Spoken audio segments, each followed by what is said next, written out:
இன்றைக்கி வீடியோ ரொம்ப ஸ்பெஷல். ஏன்னா ஆரி ஒர்க்கு ப்ளவுஸ் தைக்கும்போது நம்ம எல்லாருக்கும் வர்ற ஒரு பெரிய பயம், அந்த மணிகளை பிரிக்கும்போது மொத்தமாக கொட்டிருமோங்கிறது தான்.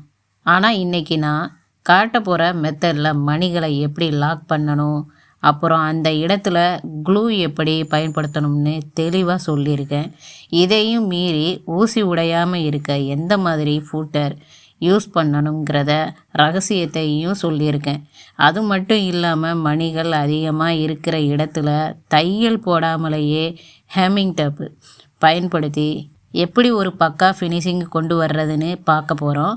வீடியோவை ரொம்ப கவனமாக பாருங்கள், ஏன்னா இதில் நிறைய சின்ன சின்ன நுணுக்கங்கள் இருக்குது. மெயின் கிளாத்தை இந்த மாதிரி ரெண்டாக மடித்து போட்டுக்கோங்க. அந்த ரெண்டாக மடிச்சிருக்கிறது எப்படி இருக்கணும் அப்படின்னா, அந்த மணி கரெக்டாக அந்த ஷோல்டர்லேயும், அதாவது அந்த பக்கம் உள்ள மணியும் இந்த பக்கம் உள்ள மணியும் ரெண்டாக மடித்து கரெக்டாக மடித்து போட்டுக்கோங்க.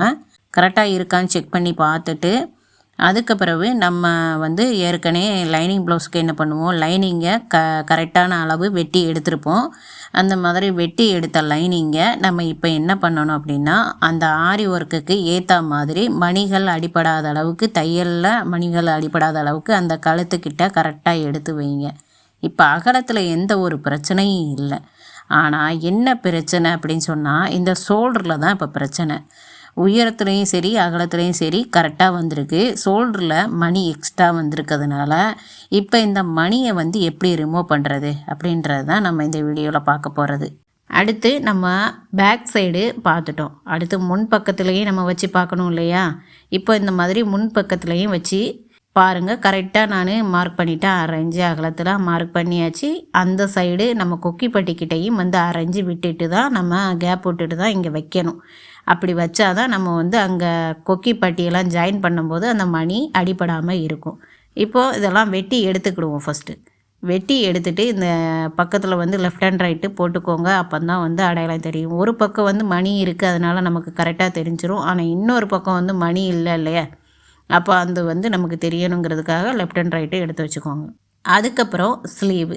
இந்த ஸ்லீவ்லையும் மணி கரெக்டாக நம்ம அந்த சென்டர் பாயிண்ட் கரெக்டாக எடுத்து வச்சுக்கணும்.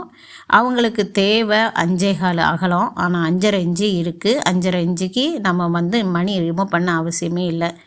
ஏன் சொன்னேன்னா, ஆரி ஒர்க்கு ப்ளவுஸை பொறுத்தும் அதுக்கப்புறம் ஸ்டோன் ஒர்க்கு ப்ளவுஸையும் நீங்கள் தைக்கும்போது ஒரு 1/4 இன்ச்சு விட்டு தான் தைக்கணும்.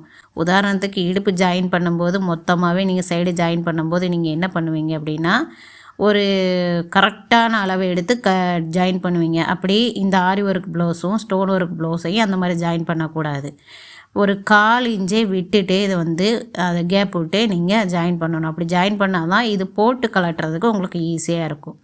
இப்போ இந்த ஷோல்டரில் நீங்கள் என்ன செய்யணும் அப்படின்னா, மணியை ரிமூவ் பண்ணுறதுக்கு ஏற்ற மாதிரி லைனிங்கை எடுத்து வச்சு 1/2 இன்ச்சு அகலத்தில் கீழே பார்த்துட்டு அதுக்கப்புறம் நீங்கள் அதுக்கேற்ற மாதிரி மார்க் பண்ணிக்கோங்க. ஏன்னா அந்த மார்க்கிங்கில் இருந்து தான் நம்ம அந்த மணியை ரிமூவ் பண்ண போகிறோம். அந்த மார்க்கில் இருந்து நம்ம என்ன செய்யணும் அப்படின்னா, ஒரு சின்ன ஊசி, கை ஊசியை எடுத்துகிட்டு இந்த சுகர் பீட்ஸில் விட்டு பாருங்கள். விட்டு பார்த்துட்டு அது கடைசியில் அது உள்ளே நுழையிற மாதிரி இருக்குது அப்படின்ற பட்சத்தில் அந்த ஊசியை நீங்கள் பயன்படுத்திக்கலாம்.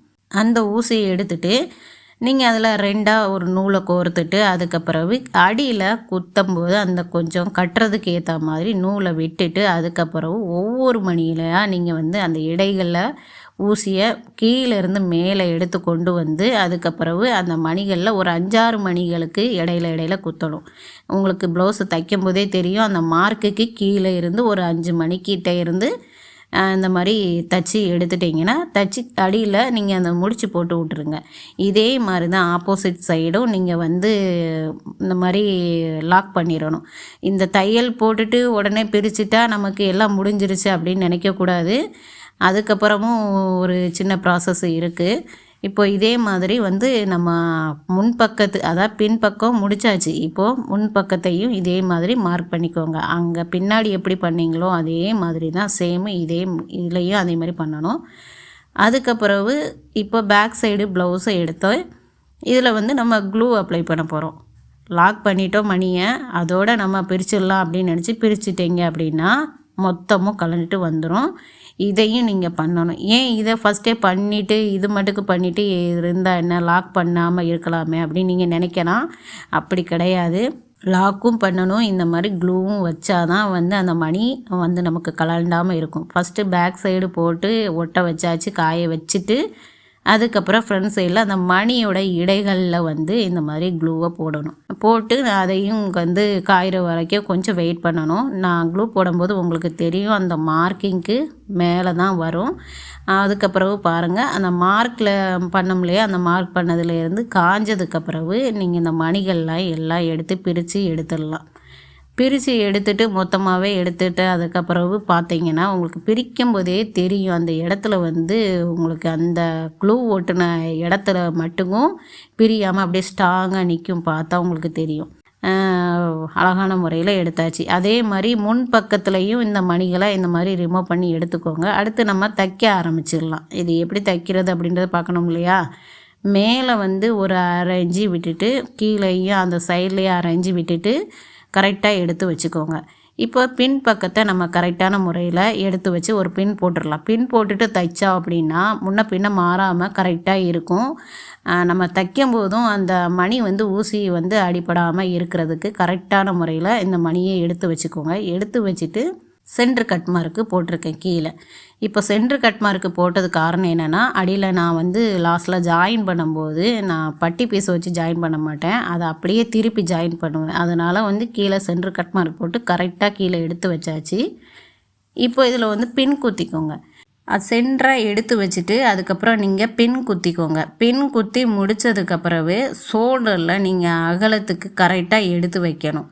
நம்ம தான் மார்க் பண்ணியிருக்கோமே அப்படின்னு சொல்லிவிட்டு அப்படியே எடுத்து வச்சு தைக்கக்கூடாது. நம்ம வந்து ஷோல்டரோடைய அகலத்தை பார்த்துட்டு அளவெடுத்து பார்த்துட்டு அதுக்கப்புறம் கரெக்டாக அந்த ஈவனாக அந்த பக்கமும் இந்த பக்கமும் ஒரே அளவாக வருதா என்னென்னு பார்த்துட்டு எடுத்து வச்சுட்டு அதுக்கப்புறம் நான் இந்த மாதிரி பின் குத்துற மாதிரி பின் குத்தி எடுத்து வச்சுக்கோங்க. இப்போது இந்த ப்ளவுஸில் வந்து நம்ம நாட் ஃபிட் பண்ணணும். இந்த நாட்டு ஃபிட் பண்ணுறது வந்து ஃபஸ்ட்டே நீங்கள் ப்ளவுஸ் தைக்கும் போதே நாட்டு ஃபிட் பண்ணிட்டீங்க அப்படின்னா ஃபினிஷிங்காகவும் இருக்கும். நீங்கள் தைச்சி முடித்ததுக்கப்புறம் நாட் ஃபிட் பண்ணதுக்கு ரொம்பவே சிரமத்தை கொடுத்துரும். ஏன் சொன்னோம் அப்படின்னா இதில் மணி இருக்குது. மணி இருக்கிறதுனால நீங்கள் நாட்டு ஃபிட் பண்ணும்போது என்னாகும், ஊசி அடிப்படும். அதனால நீங்கள் ஃபஸ்ட்டே இந்த மாதிரி நாட்டு ஃபிட் பண்ணிட்டீங்க அப்படின்னா ஈஸியாக இருக்கும். அதாவது லைனிங்க்கும் மெயின் கிளாத்துக்கும் இடையில நாட்டை 2 பக்கமும் இந்த மாதிரி எடுத்து வச்சுருங்க. அந்த நாட்டு வைக்கிற முறை வந்து உயரம் வந்து 3 இன்ச்சாக இருக்கணும். அந்த 3 இன்ச்சுக்கு மார்க் பண்ணிவிட்டு இந்த நாட்டை கரெக்டான முறையில் எடுத்து வச்சுட்டு தைச்சிங்கன்னா உங்களுக்கு ஈஸியாக இருக்கும். கீழே வந்து கரெக்டாக அந்த மணிக்கு நேராக அந்த லைனிங்கை எடுத்து வச்சுக்கோங்க. அந்த லைனிங்கை வந்து உங்களுக்கு பார்க்கும்போது தெரியும், நேராக அந்த லைனிங் மேலேயே தெரியும். கையில் இருக்கக்கூடிய அந்த மணிகள் கீழே ஓரத்தில் அகலத்தில் இருக்குது இல்லையா, அந்த மணிகளில் வந்து நம்ம ஓரத்தில் அடிக்கணும். கீழே ஜாயின் பண்ணிவிட்டு அப்புறமா தானே திருப்புவோம். அந்த மாதிரி திருப்புறதுக்கு ஏற்ற மாதிரி அந்த லைனிங்கை 1/2 இன்ச்சு அகலத்தில் எடுத்து வச்சுக்கோங்க. ஓரத்துலேயே மணி ஓரத்துலேயே தைச்சி வந்தால் தான் பார்க்குறதுக்கு அழகாக இருக்கும். அதுக்கேற்ற மாதிரி சென்டர் பாயிண்ட்டை எடுத்து வச்சு அதுக்கப்புறம் நீங்கள் பின் குத்தி வச்சுக்கோங்க. அதுக்கப்புறம் வந்து முன் பக்கத்துக்கு நம்ம பார்க்கலாம். இந்த முன் பக்கத்துலேயும் அது இந்த சைடும் வந்து நம்ம கொக்கிப்பட்டிக்கிட்ட 1/2 இன்ச்சு தையல் போடுவோம். அந்த தையலுக்கு ஏற்ற மாதிரி கரெக்டாக 1/2 இன்ச்சு எடுத்து வச்சுட்டு அதுக்கப்புறம் நீங்கள் பின் குத்தி வச்சுக்கோங்க. இப்போ எல்லாத்தையுமே பின் குத்தி வைக்கிறதுக்குன்னா தைக்க போகிறோம், நம்ம ஸ்டார்ட் பண்ண போகிறோம். அதுக்காக தான் பின் குத்தி எடுத்து வச்சாச்சு.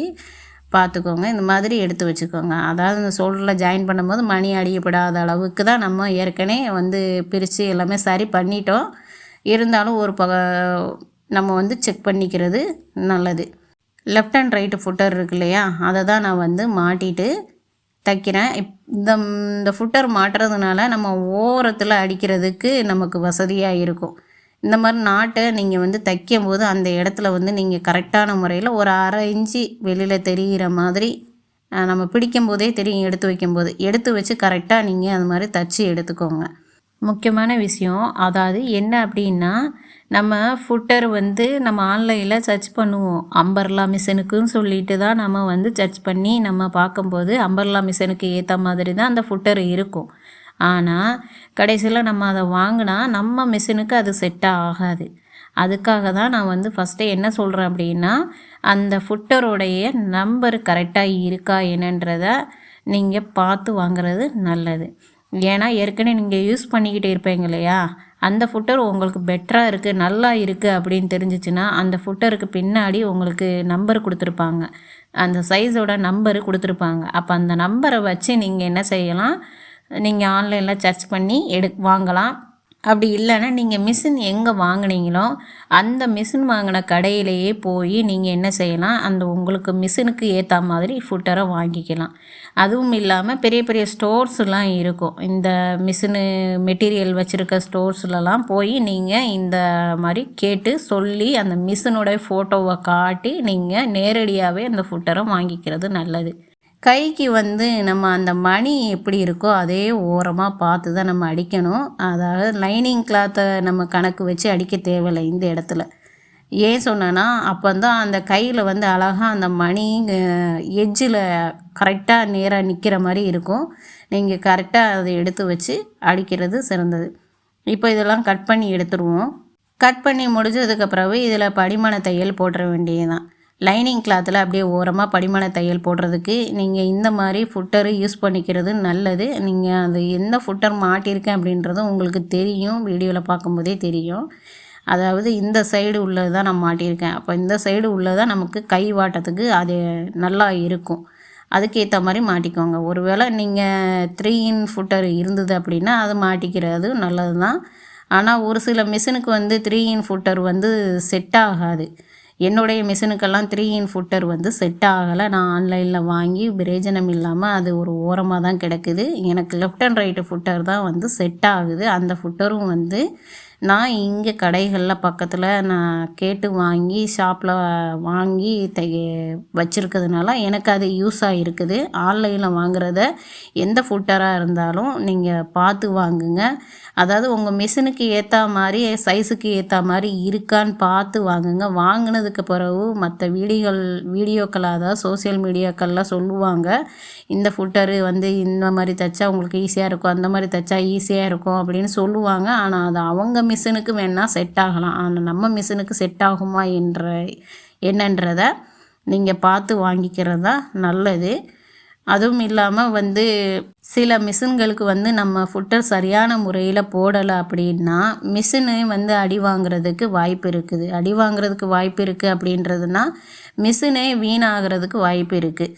ஏன்னா நம்ம சரியான முறையில் அந்த ஃபுட்டரை யூஸ் பண்ணலை அப்படின்னா மிஷினு அடிக்கடி ஊசி உடைய வாய்ப்பு இருக்குது. அப்படி ஊசி உடையும் போது நமக்கு அடியில் அந்த டைமர் அப்படியே மாறிடும். டைமர் மாறிடுச்சு அப்படின்னா மொத்தமாகவே நம்மளால் ஒன்றுமே பண்ண முடியாது. அப்படிங்கும்போது சர்வீஸுக்கு போகிற மாதிரி ஆயிரும்.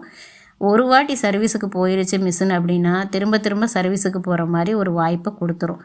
அதனால் நீங்கள் பார்த்து பத்திரமா ஒரு விஷயத்தை செய்கிறீங்க அப்படின்னா அந்த ஃபுட்டரை வாங்குறதா இருந்ததுன்னா நீங்கள் அதை பார்த்து வாங்கிக்கோங்க. அதான் உங்களுக்கு சிறப்பு. இப்போ எல்லாம் தச்சு முடித்தாச்சு. தச்சு முடித்ததுக்கு பிறகு நம்ம இந்த மணியில் இருக்கக்கூடிய ஓரத்தில் நம்ம தையல் போடலாம். அப்படி தையல் போட்டோம் அப்படின்னா அது பார்க்குறதுக்கு அந்த பக்கம் மட்டுக்கும் அப்படியே தூக்குனாப்புல நிற்கும். அதுக்காக தான் நமக்கு இப்போ புதுசாக வந்திருக்கக்கூடிய இந்த டேப்பு நம்ம ஆன்லைனில் பர்ச்சேஸ் பண்ணாலும் கிடைக்கும், இந்த டெய்லரிங் ஷாப்லாம் கூட கிடைக்கும். இது டேப்போடைய பேர் என்ன அப்படின்னா ஃபியூசிபிள் ஹெம்மிங் டேப்பு.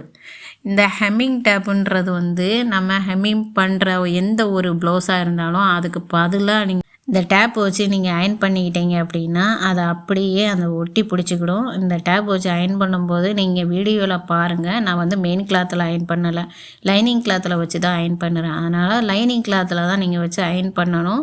மெயின் கிளாத்தில் வச்சு அயன் பண்ணிங்கன்னா பிடிச்சிக்கிறதுக்கு வாய்ப்பு இருக்குது. ஏன்னா அந்த மெயின் கிளாத்துன்றது உங்களுக்கு அது ஒரு பாலிஸ்டர் தானே இருக்குது. அதனால் நீங்கள் லைனிங் கிளாத்தை வச்சு தான் இந்த மாதிரி வச்சுட்டு அந்த கழுத்தை சுற்றி கொஞ்சம் கொஞ்சமாக பிச்சு எடுத்து வச்சுட்டு நீங்கள் மிதமான சூட்டை வச்சு நீங்கள் அயன் பண்ணிட்டீங்கன்னு வச்சுக்கோங்க, அப்படியே ஒட்டிக்கும். அந்த ஸ்டோனோட சேர்ந்து அந்த மணியோட சேர்ந்து அது ஒட்டிக்கும். நீங்கள் அயன் பண்ணும்போது ரொம்ப அழுத்தம் கொடுக்காம ஓரளவுக்கு மிதமாக வச்சு அயன் பண்ணி எடுத்துக்கோங்க. இந்த ஹெம்மிங் டேப்பை அப்படியே நீங்கள் அந்த முன்கழுத்துக்கும் சரி அதுக்கப்புறம் அந்த கைக்கும் சரி ஓரங்களில் வச்சு இந்த மாதிரி அயன் பண்ணி எடுத்துக்கோங்க. அதுக்கப்புறம் இது முடிஞ்சதுக்கப்புறவு நம்ம இதில் அந்த லைனிங்கோடு சேர்த்து ஒட்டி பிடிக்கிற மாதிரி நம்ம சுற்றி ஒரு ரவுண்டு தையல் போட்டுக்கலாம். இந்த ப்ளவுஸை முழுவதுமாக நான் தைக்கிற வீடியோ போடலாம். இந்த மணியை மட்டுக்கும் எப்படி ரிமூவ் பண்ணி அழகான முறையில் கச்சிதமாக ஓரங்களில் தைக்கணும் அப்படின்றத மட்டும்தான் நான் இந்த வீடியோவில் காட்டியிருக்கேன். இப்போ இந்த பேக் சைடு நம்ம ஜாயின் பண்ணலாம். பேக் சைடு கீழே ஜாயின் பண்ணுறது ஒவ்வொருத்தவங்களும் ஒவ்வொரு விதமாக ஜாயின் பண்ணுவாங்க. நான் எப்போதுமே லைனிங் ப்ளவுஸுக்கு இந்த மாதிரி தான் ஜாயின் பண்ணுவேன். பேக் பீஸை ஃபஸ்ட்டு நான் போடும்போது என்ன பண்ணேன்னா, லைனிங்லேயும் அந்த மெயின் கிளாத்லேயும் கட் மார்க் போட்டேன் இல்லையா, அந்த கட் மார்க்கை இப்படி உல்ட்டாவாக திருப்பிட்டு அதுக்கப்புறம் நான் அந்த கட் மார்க்குக்கு நேராக தையல் போட்டுருவேன். கரெக்டாக வச்சுட்டு தையல் போட்டுட்டோன்னா நேராக வந்துடும். இப்போ தையல் போட்டுட்டு அதுக்கப்புறம் நம்ம திருப்பிடணும். திருப்பினதுக்கப்புறவு இப்போ இதை படிஞ்சு நிற்கிறதுக்காக நம்ம விரலை வச்சு இந்த மாதிரி படியை வச்சுட்டு அதுக்கப்புறவு இதுக்கு மேலே ஒரு தையல் போட்டுற வேண்டியதான். இந்த லெஃப்ட் அண்ட் ரைட்டு ஃபுட்டர் மாட்டி நீங்கள் தைக்கிறதா இருந்தால் ஈஸியாக இருக்கும். ஏன்னா ஓரத்தில் மணி இருக்குது. நான் மாட்டாமலே இதே வச்சு அட்ஜஸ்ட் பண்ணி அப்படியே நான் தைச்சிட்டேன். நீங்கள் அது மாட்டி தைக்கிறதா இருந்தாலும் ஈஸியாக இருக்கும். இப்போ இந்த மாதிரி நீங்கள் தையல் போட்டதுக்கு பிறகு அந்த லைனிங்கி மெயின் கிளாத்தோட ஒட்டி பிடிக்கிறதுக்கு ஒரு தையல் ஓரத்தில் எஜ்ஜில் போட்டுருங்க. இப்போ அது போடும்போது ஒரு வேளை நீங்கள் அந்த ஷோல்டர் பக்கத்தில் மணி எதுவும் இடிக்கிற மாதிரி இருக்குது அப்படின்னா அந்த மணியை சேர்த்து அடிக்க முடியாது நம்ம. அப்போது அதை மட்டுக்கும் நம்ம ரிமூவ் பண்ணி எடுத்துடலாம். ரிமூவ் பண்ணி எடுத்துட்டு அதுக்கப்புறம் நீங்கள் இந்த ஓரங்கள்லாம் தையல் போட்டுக்கோங்க. இந்த வீடியோவில் நம்ம பேசக்கூடிய அனைத்து தகவல்களும் உங்களுக்கு பயனுள்ளதாக இருந்துச்சு அப்படின்னா எனக்கு கமெண்ட்ஸில் சொல்லுங்கள். வேறு ஏதாவது டவுட்டு இருந்தனாலும் என்கிட்ட தாராளமாக கமெண்ட்ஸில் கேட்கலாம். நான் அதுக்கு பதில் கொடுக்க ரெடியாக இருக்கிறேன். இப்போ எல்லாத்தையும் இந்த மாதிரி தையல் போட்டு முடிச்சுட்டு அதுக்கப்புறம் நம்ம சைடில் இருக்க எக்ஸ்ட்ரா கிளாத்தை வெட்டி எடுத்துக்கலாம். எடுத்துகிட்டு எப்போதும் போல் நீங்கள் நார்மலாக ப்ளவுஸ் எப்படி தைப்பீங்களோ அதே மாதிரி தான். ஒருவேளை இந்த ப்ளவுஸை எப்படி தைக்கணும் அப்படின்ற இதுவும் உங்களுக்கு தெரியணும் அப்படின்னா நம்மளோட வீடியோவில் ப்ளவுஸ் எப்படி தைக்கிறது அப்படின்றது, லைனிங் ப்ளவுஸ் தைக்கிறது எப்படின்றதையும் நான் வீடியோ போட்டிருக்கேன். அது பார்க்கலன்னா நீங்கள் அதை பார்த்தீங்கன்னா எப்படி ப்ளவுஸ் தைச்சாங்க அப்படின்றது உங்களுக்கு தெரிஞ்சிடும். அவ்வளோதான், நமக்கு தைச்சி முடிச்சிட்டோம். நம்ம இந்த ஆரி ஒர்க் ப்ளவுஸில் நம்ம ஈஸியாக அந்த ஷோல்டர் பக்கத்தில் மணியை நம்ம லாக் பண்ணி அழகான முறையில் எப்படி க்ளூ வச்சு அதை காய வச்சு அழகான முறையில் நம்ம தச்சு எடுத்தோம். அந்த ஷோல்டர் பக்கத்தில் எந்த ஒரு இடைஞ்சலும் இல்லாமல் தச்சு எடுத்தோமா இல்லையா. இந்த மாதிரி சின்ன சின்ன டிப்ஸு தெரிஞ்சுக்கிட்டாலே போதும். ஆரி ஒர்க் ப்ளவுஸை நம்ம வீட்டு மிஷின்லேயே சூப்பராக தைச்சிடலாம். இந்த டிப்ஸு உங்களுக்கு பிடிச்சிருக்கும்னு நினைக்கிறேன். பிடிச்சிருந்தா ஒரு லைக்கு போடுங்க. அப்படியே நம்ம சேனலுக்கு சப்ஸ்கிரைப் பண்ணி வச்சுக்கோங்க. அப்போ தான் நம்ம போடக்கூடிய வீடியோ நோட்டிஃபிகேஷனாக உங்களுக்கு வரும்.